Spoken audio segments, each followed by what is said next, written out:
So question number third is, from the pair of linear equations for the following problems and find their solutions by substitution method. सबसे पहले हमें जो statements given होंगी उनसे linear equations बनानी है। इसके बाद उन लीनियर इक्वेशंस में जो वेरिएबल्स होंगे उनकी वैल्यूज फाइंड आउट करनी है। बट मेथड कौन सा यूज करना है? मेथड यूज करना है सब्स्टिट्यूशन मेथड। सो सबसे पहला जो हमें स्टेटमेंट गिवन है, और we can say first question है हमारे पास, the difference between two number is 26 and one number is 3 times the other, find them. तो काफी सिंपल एक स्टेटमेंट हमें दी गई है। लाइक दो नंबर्स हैं, उनके डिफरेंस आता है बीच में 26।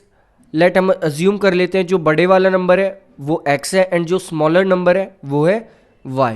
सो x minus y is equals to 26। And second thing is that कि जो छोटे वाला नंबर है उसे अगर हमें बड़े वाले नंबर के इक्वल पुट करना है तो हमें उसमें 3 की मल्टीप्लाई करनी होगी।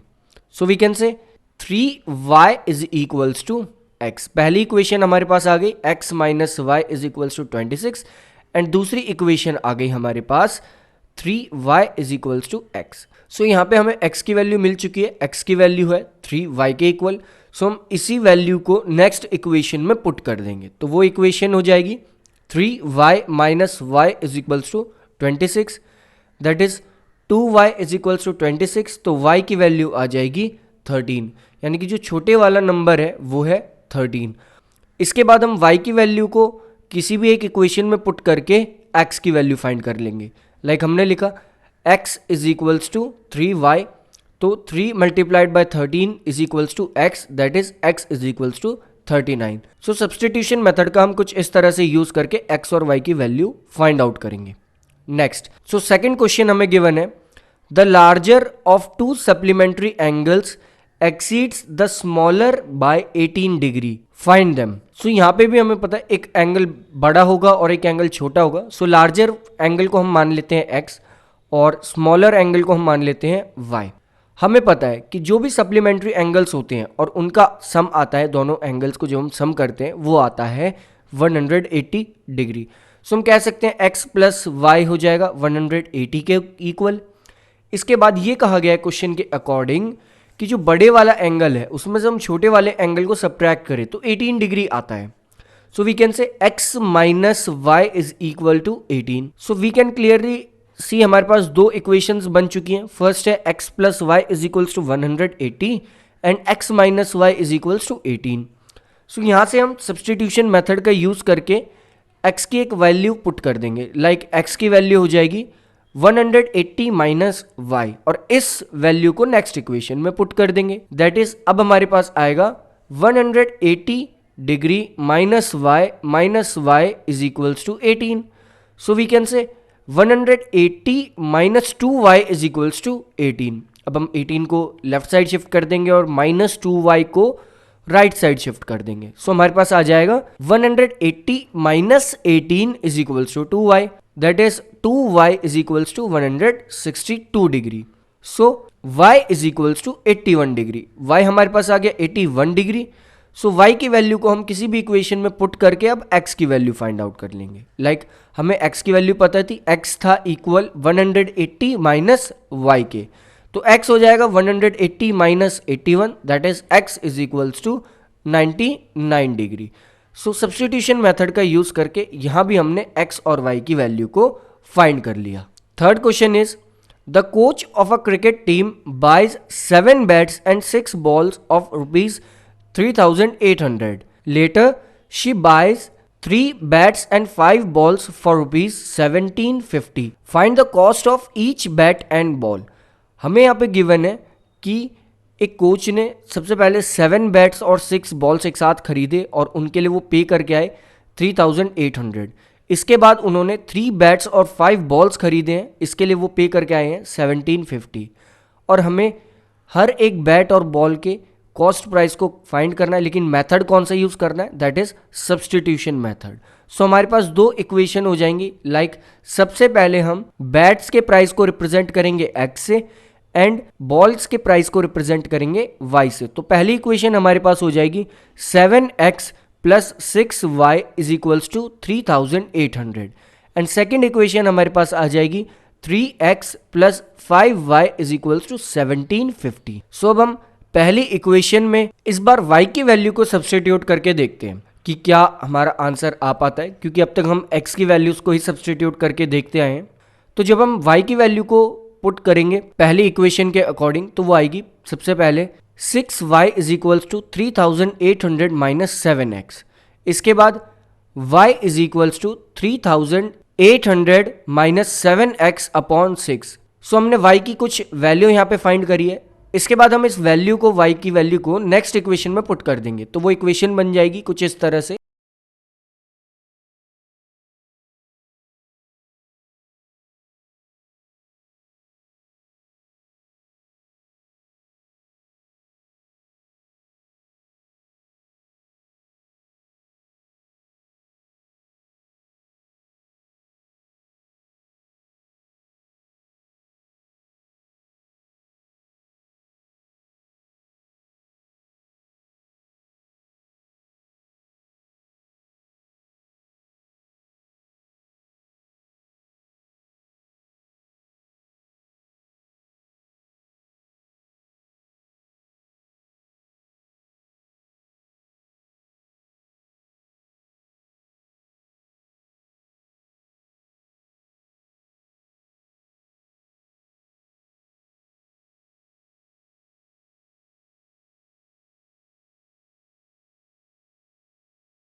सो x की वैल्यू हमने कैलकुलेट कर ली है। अब इस x की वैल्यू को हम उस इक्वेशन में रख लेते हैं जहां हमने y की वैल्यू को फाइंड करा था। That is y is equals to 3800 minus 7x upon 6। इसमें हम x की जगह पुट कर देंगे 500, तो आ जाएगा y is equals to 3800 minus 7 multiplied by 500 upon 6। That is 3800 minus 3500 upon 6। इसके बाद 300 upon 6 that is 50। So x की वैल्यू हमारे पास आ गई 500 एंड y की वैल्यू हमारे पास आ गई 50। सो काफी सिंपल है ये सब्स्टिट्यूशन मेथड। इसके बाद नेक्स्ट पार्ट ट्राई करते हैं, that is fourth part of the question. Fourth question हमें गिवन है the taxi charges in a city consist of a fixed charge together with a charge for the distance covered. For distance of 10 km, the charge paid is rupees 105, and for the journey of 15 km, the charge paid is rupees 155. What are the fixed charges and the charge per kilometer? How much does a person have to pay for traveling a distance of 25 km? So question काफ़ी simple है। एक city में taxi के कुछ charges given है, distance covered और fixed charges के according. दो चार्जेस हैं, एक फिक्स चार्ज है कि इतना चार्ज अगर आप टैक्सी बुक करते हैं तो लगेगा ही लगेगा, साथ ही फिर आप कितना किलोमीटर्स चलते हैं उसके अकॉर्डिंग चार्जेस हैं। सबसे पहले 10 किलोमीटर तक के लिए जो पे करा गया वो पे किया गया है 105, और 15 किलोमीटर के लिए जो चार्ज पेड है वो है 155। यहाँ पे हमें फिक्स चार्ज भी कैलकुलेट करना है और चार्ज पर किलोमीटर भी कैलकुलेट करके शो करना है। इसके बाद लास्ट में ये भी बताना है कि अगर उस पर्सन को 25 किलोमीटर जाना होता तो वो कितना पे करता। सो अकॉर्डिंग टू क्वेश्चन हम मान लेते हैं कि फिक्स चार्ज जो है वो है x और पर किलोमीटर का जो चार्ज है वो है y। So fix charge that is x plus 10 kilometres multiply by charge is equals to 105। तो हम कह सकते हैं x प्लस 10y हो जाएगा 105 के इक्वल। नेक्स्ट एक और बार उसने पे करा, दैट इज 155 पे करा, लेकिन कैसे?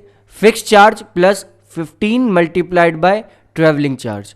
सो हम इसे लिखेंगे फिक्स चार्ज तो हो जाएगा हमारे पास x प्लस 15 किलोमीटर्स वो चला मल्टीप्लाइड बाय पर किलोमीटर का क्या चार्ज था, तो इन दोनों को ऐड कर दे तो आ जाएगा 155 के इक्वल।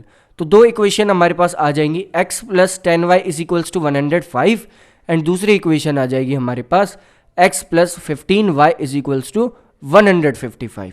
ये काफ़ी सिंपल था। x तो था यहाँ पे फिक्स चार्ज, 10 था यहाँ पे किलोमीटर्स एंड y था यहाँ पे हमारा किलोमीटर्स के अकॉर्डिंग चार्ज। तो जो टोटल उसने पे करा होगा वो इन दोनों को सम करके ही पे करा होगा। नेक्स्ट अब हम सब्सटीट्यूशन मेथड का यूज़ करते हैं और x की वैल्यू पुट कर लेते हैं। लाइक x यहाँ पे हो जाएगा हमारा इक्वल 105 माइनस 10y के, और इस x की वैल्यू को हम अब सेकेंड इक्वेशन में पुट कर देंगे। सो जैसे ही हम x की वैल्यू को सेकेंड इक्वेशन में पुट करेंगे वो इक्वेशन बन जाएगी 105 minus 10y plus 15y is equals to 155। So अब आ जाएगा यहाँ पे 5y plus 105 is equals to 155। Next 105 को हम राइट साइड शिफ्ट करके सब्ट्रैक्ट कर देंगे तो आ जाएगा 5y इज इक्वल्स टू 50।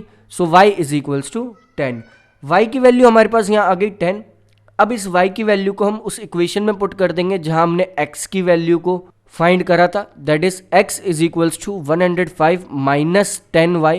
तो ये इक्वेशन हो जाएगी x is equals to 105 minus 10 multiplied by 10, that is x is equals to 105 minus 100, तो x आ जाएगा हमारा 5। सो फिक्स चार्ज हो गया ₹5 एंड चार्जेस पर किलोमीटर हो जाएंगे ₹10। नेक्स्ट अगर हमें 25 किलोमीटर्स के अकॉर्डिंग टोटल अमाउंट कैलकुलेट करना है कि वो कितना पे करेगा, तो वो आएगा x plus 25y is equals to जो भी वो अमाउंट है, दैट इज x यहाँ पे हमारे पास है 5, that is 5 plus 25 into 10 is equals to 5 plus 250, वो आ जाएगा 255। तो टोटल अमाउंट आ जाएगा यहाँ पे 25 किलोमीटर के according 255। Fifth question, a fraction becomes 9 by 11 if 2 is added to both numerator and denominator. If 3 is added to both numerator and denominator, the fraction becomes 5 upon 6. Find the fraction. So उस fraction को हम मान लेते हैं कि वो fraction है x upon y। तो इन्फॉर्मेशन के अकॉर्डिंग जब हम न्यूमरेटर और डिनोमिनेटर में 2 ऐड कर देते हैं तो वो फ्रैक्शन बन जाता है 9 upon 11। So x plus 2 upon y plus 2 is equals to 9 upon 11। So अब हम क्रॉस मल्टीप्लिकेशन करेंगे और अपने लीनियर इक्वेशन को फाइंड करेंगे कि वो क्या आती है, तो वो हो जाएगी 11x plus 22 is equals to 9y plus 18। इसके बाद 11x minus 9y is equals to minus 4। ये हो गई हमारी पहली इक्वेशन। और अगर दूसरी इक्वेशन को देखें तो वो आएगी x plus 3 upon y plus 3 is equals to 5 upon 6। Next यहाँ भी हम अपनी लीनियर इक्वेशन फॉर्म कर लेंगे क्रॉस मल्टीप्लिकेशन करके, तो वो हो जाएगा 6x plus 18 is equals to 5y plus 15। Next 6x minus 5y is equals to minus 3। तो दो इक्वेशंस हमारे पास आ गई। पहली इक्वेशन हमारे पास है 11x minus 9y is equals to minus 4 और दूसरी इक्वेशन हमारे पास है 6x minus 5y is equals to minus 3। अब हम पहली इक्वेशन में x की वैल्यू को सब्सटीट्यूट कर लेते हैं, तो x की वैल्यू आ जाएगी that is 11x is equals to 9y minus 4। इसके बाद x is equals to 9y minus 4 upon 11। अब इस x की वैल्यू को हम सेकेंड इक्वेशन में पुट कर देंगे तो वो इक्वेशन बन जाएगी 6 multiplied by 9y minus 4 upon 11 minus 5y is equals to minus 3। इसके बाद जब हम इसे सॉल्व करेंगे ये आएगा 54y minus 24 whole upon 11 minus 5y। फिर हम एलसीएम लेंगे तो ये कुछ इस तरह से हो जाएगा 54y minus 24 minus 55y upon 11 is equals to minus 3। Next y minus 24 is equals to minus 33। इसके बाद हम 24 को ऑपोजिट साइड पुट कर देंगे तो आ जाएगा minus y is equals to minus 9। तो y की वैल्यू यहाँ से आ जाएगी 9।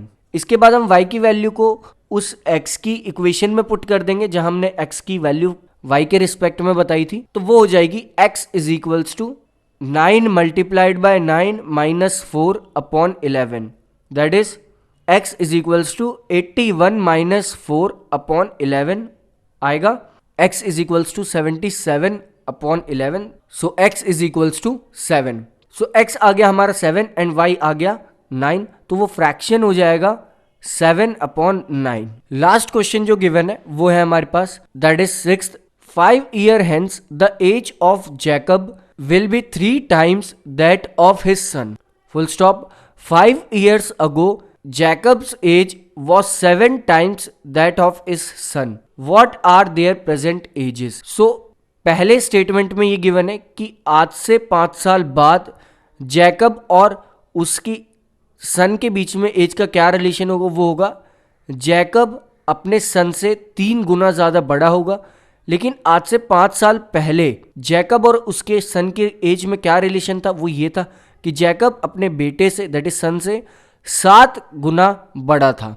सो इसे हम इक्वेशन में कुछ इस तरह से लिख लेंगे, लाइक हम जैकब की एज को x मान लेते हैं और उसके सन की एज को y मान लेते हैं, और ये प्रेजेंट एज होंगी। लेकिन आज से 5 साल बाद जैकब की एज हो जाएगी x+5 एंड उसके सन की एज हो जाएगी y+5। सो इनके बीच में रिलेशन ये होगा कि अगर हमें जैकब की एज को उसके सन की एज के इक्वल पुट करना होगा तो हमें उसके सन की एज में 3 की मल्टीप्लीकेशन करनी होगी। तो इक्वेशन बन जाएगी x+5 is equals to 3 multiplied by y+5, then x+5 is equals to 3y+15।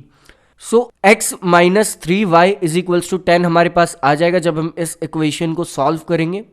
Next, ये हमारे पास पहली इक्वेशन आ गई। इसके बाद दूसरी स्टेटमेंट के अकॉर्डिंग आज से 5 साल पहले इनके बीच में 7 मल्टीपल वाला रिलेशन था, लाइक जैकब 7 गुना ज़्यादा बड़ा था। तो हम पहले इनकी आज से 5 साल पहले की एज को लिख लेंगे, वो हो जाएगी x-5 और उसके सन की एज हो जाएगी y-5, और इनके बीच का रिलेशन कुछ इस तरह से आएगा, that is x-5 is equals to 7 multiplied by y-5। So ये हो जाएगा x-7y इज इक्वल्स टू -30। तो दो इक्वेशंस हमारे पास आ गई जब हमने इन्हें सॉल्व करा। पहली इक्वेशन है x-3y इज इक्वल्स टू 10 और दूसरी इक्वेशन है x-7y इज इक्वल्स टू -30। सो पहली इक्वेशन में हम x की वैल्यू को सब्सटीट्यूट कर लेंगे, तो x की वैल्यू आ जाएगी 3y + 10 और इस वैल्यू को हम नेक्स्ट इक्वेशन में पुट कर देंगे तो वो इक्वेशन बन जाएगी 3y + 10 - 7y is equals to -30। Next 10 को राइट साइड शिफ्ट कर देंगे हम, तो हो जाएगा 3y - 7y is equals to -30 - 10। Next -4y is equals to -40 and y is equals to 10। So यहाँ से y की वैल्यू हमारे पास आ चुकी है 10। अब इस y की वैल्यू को हम x वाली इक्वेशन में पुट कर देंगे जहां हमने x की वैल्यू को रिप्रेजेंट करा था। तो x की वैल्यू हमारे पास आ जाएगी x is equals to 3 multiplied by 10 + 10 that is x is equals to 40, यानी कि जैकब की एज है 40 और उसके सन की एज है 10।